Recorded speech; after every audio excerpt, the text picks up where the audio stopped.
Welcome into Fox Carolina Tailgate. I'm Beth Houle, joined by Patrick Sapp. Our man Corey Miller on the road again this week. I'm fighting a cold. We're persevering because it's mid-football season. Hey, I think we need a bye week.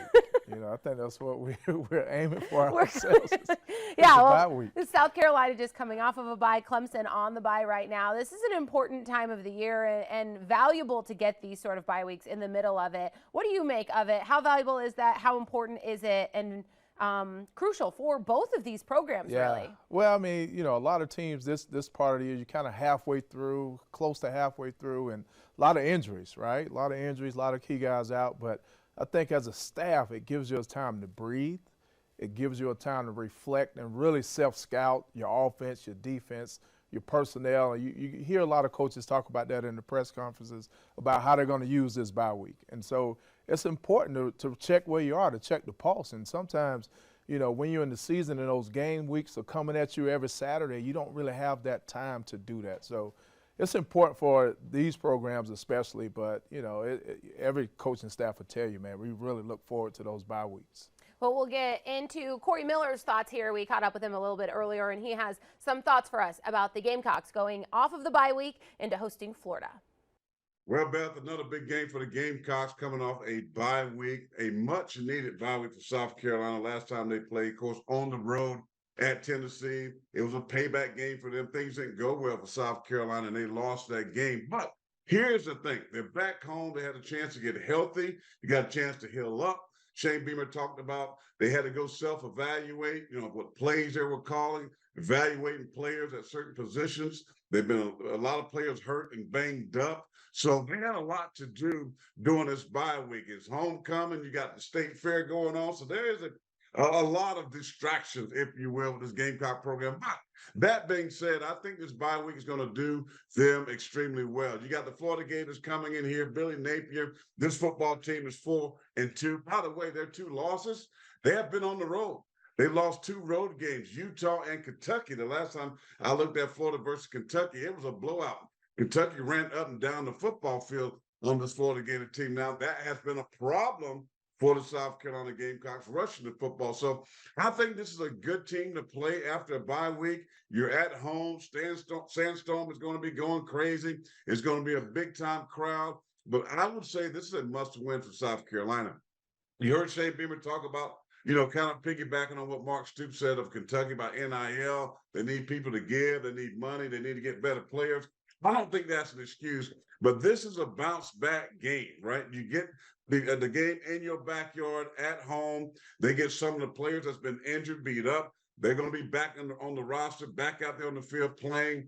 Some offensive linemen. You're not going to have Juice Wells to be on the other side to flank Xavier Legette. So I like what they've been doing offensively in the past game. Spencer Rattler been very nice. They have to get the running game going for the Gamecocks to open up more play action passes, deep ball, deep down the field for the Gamecocks. Then on the other side, the Carolina defense hasn't been really good at all. They've been giving up a ton of yards in the run game, giving up plays on the back end. So that hopefully they will shore up this defense because Florida's going to come in here with Graham Mertz, the transfer from Wisconsin. He's a guy that's been playing really good, 9 touchdowns, only 2 interceptions on the season.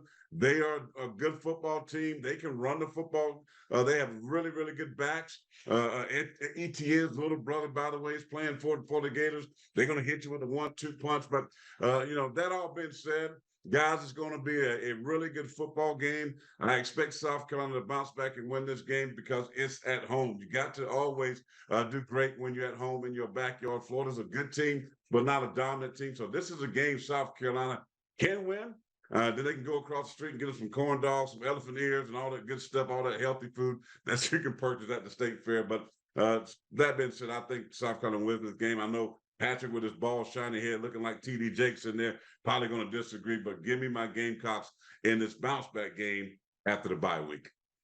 As you hear our main man, Corey, he's not here, but he still gives us his voice, right, and his passion about his game. And throwing the elbows, no matter what. Always. But I think, if you listen to him, he does make some good points. He really analyzes where South Carolina is and where they are as a team.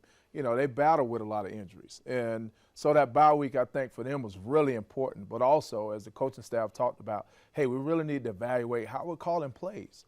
Schematically, are we correct? Are we using our personnel the right way?